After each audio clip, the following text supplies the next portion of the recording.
Hello, everybody. It's great to be with a friend of mine who was Prime Minister of the Netherlands. I got to know him very well. We had a great relationship always. Mark Rutte. Now he's Secretary General of NATO and doing a fantastic job. Everybody, every report I've gotten is what a great job he did, and I'm not at all surprised when I hear it. We had to support him, and we supported him as soon as I heard the name. But he was a fantastic prime minister, and he's doing a fantastic job. An even tougher job. Which is tougher, being the prime minister of Netherlands or? This job is quite tough. I would think this is a little tough. But Dutch politics is also brutal. So. Yeah, but this is pretty tough. You're doing good. We're going to be discussing a lot of things. Obviously, we'll be discussing what's happening with respect to Ukraine and Russia. At this moment, we have people talking in Russia. We have representatives over there, Steve Witkoff and others, and they're in very serious discussions. As you know, Ukraine has agreed, subject to this, what's happening today, to a complete ceasefire, and we hope Russia will do the same. Thousands of people are being killed, young people, usually, mostly young people. We were just talking about it. Thousands of young people are being killed a week, and we want to see that stop. And they're not Americans, and they're not from the Netherlands for the most part. No. They're from Russia, and they're from Ukraine. But they're people, and I think everybody feels the same way. We want it to stop. It's also a tremendous cost to the United States and to other countries. And it's something that would have never happened if I were president, and it makes me very angry to see that it did happen. But it happened, and we have to stop it. And Mark has done some really good work over the last week. We've been working together, and he's done some really good work, so I'm very happy about that. We'll also be talking about trade and various other things, and I think we'll have a very, very strong day. We're going to have lunch afterwards. That'll go, and then we'll see you all later. But, Mark, would you like to say something? Yeah. First of all, thank you so much, Mr. President, dear Donald, again for hosting me, and but also for taking time in Florida. A couple of weeks after you were re-elected. That's right. And of course, our phone call a couple of weeks ago. And I must say, Trump 45, you originated the fact that in Europe, you're now spending, when you take it to aggregate, 700 billion more on defense than when you came in office in 2016, 2017. But that was Trump 45. But then when you look at Trump 47, it'll be hard to tell. What happened the last couple of weeks is really staggering. The Europeans committing to a package of 800 billion defense spending. The Germans now, potentially up to $500 billion extra in defense spending. And then, of course, you had Keir Starmer here, the British Prime Minister, and others, all committing to much higher defense spending. We're not there. We need to do more. But I really want to work together with you in a run-up to the The Hague Summit to make sure that we will have a NATO which is really reinvigorated under your leadership. And we are getting there. We'll also discuss defense production because we need to produce more weaponry. We are not doing enough. And not in the US, not in Europe. And we are lacking behind when you compare to the Russians and the Chinese. And you have a huge defense industrial base. Europeans buying 4 times more here than the other way around, which is good because you have a strong defense industry. But we need to do more there to make sure that we ramp up the production and kill the red tape. So I would love to work with you on that. And finally, Ukraine. You broke the deadlock. As you said, all the killing, the young people dying, cities getting destroyed. The fact that you did that you started the dialogue with the Russians, and the successful talks in Saudi Arabia now with the Ukrainians. I really want to commend you for this. So, The Hague is my hometown. I'd love to host you there in the summer and work together to make sure that will be a splash, a real success, projecting American power on the world stage.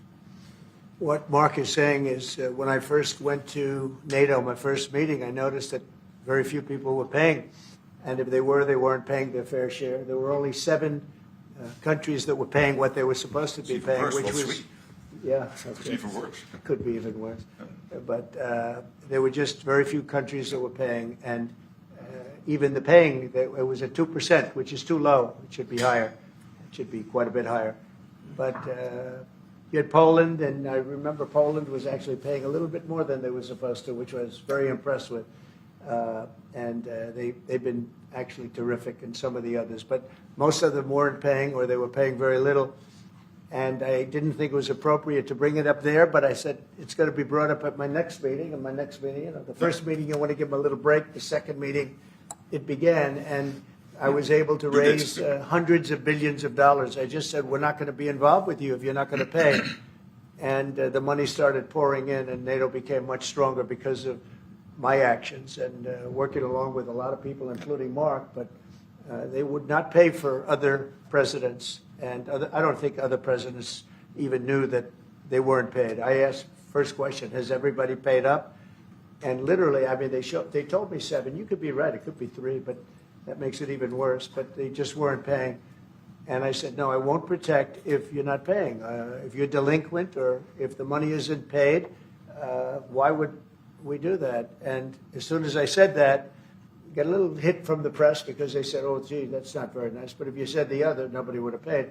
And the money started coming in by the billions. And, you know, hundreds of billions of dollars flowed into NATO, and NATO became strong. Yeah. And you remember that. Your predecessor, who I thought was a very good man. Absolutely. Actually. Jens Stoltenberg. He sends his best greetings. He was terrific. Stoltenberg, Secretary General. And he made the statement that when Trump came in, the money started coming in like we never saw before. Hundreds of billions, actually probably close to $600 billion came in, and NATO became strong from that standpoint. And now we have to use it wisely, and we have to get this war over with, and you'll be back to a normal, much more normal life.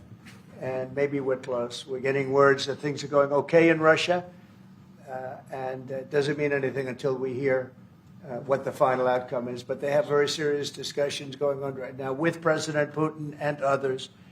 And hopefully they all want to end this nightmare. It's a nightmare. It's a horrible thing when you look. I get pictures every week. They give me the pictures of the battlefield, which I almost don't want to see. It's so horrible to see young people laying arms and legs and heads laying all over the field. It's the most terrible thing that you'll ever see. And it's got to stop. These are young people with mothers and fathers and sisters and brothers and friends, and it's got to stop. So we hopefully are going to be in a good position sometime today to have a good idea. We'll have we know where we are with Ukraine, and we are getting good signals outside of Russia as to where we are with Russia. And hopefully they'll do the right thing. And so really humanity, we're talking about humanity. We're not talking about the money. But then you add the money to it, and, you know, hundreds of billions of dollars is being spent and really wasted so unnecessarily. It should have never happened. So it's an honor to have you here. They picked a great gentleman. I'll tell you, I was so happy to hear, because you had somebody, Stoltenberg was really good, and you have somebody that's going to do an incredible job. And I was so much in favor of you. You have no idea. They had another person that I did not like. I was not happy. And I think I kept him from, you know what I'm talking about. I said, this is the right man to do it. And he really did. He was a great prime minister of the Netherlands. He did a great job. And that's what he's doing right now. So thank you, everybody, for being here. And it's a very great honor to have you. And we even have some of our great energy people here today, right? We have the governor, and we have Chris, you know Chris, right? Supposed to be the most talented man in the world of energy, according to the governor. So I don't know if he's right. We have General, you've been fantastic. Thank you very much. And we have a lot of good people that won't be so much involved with this, but they wanted to see what was happening.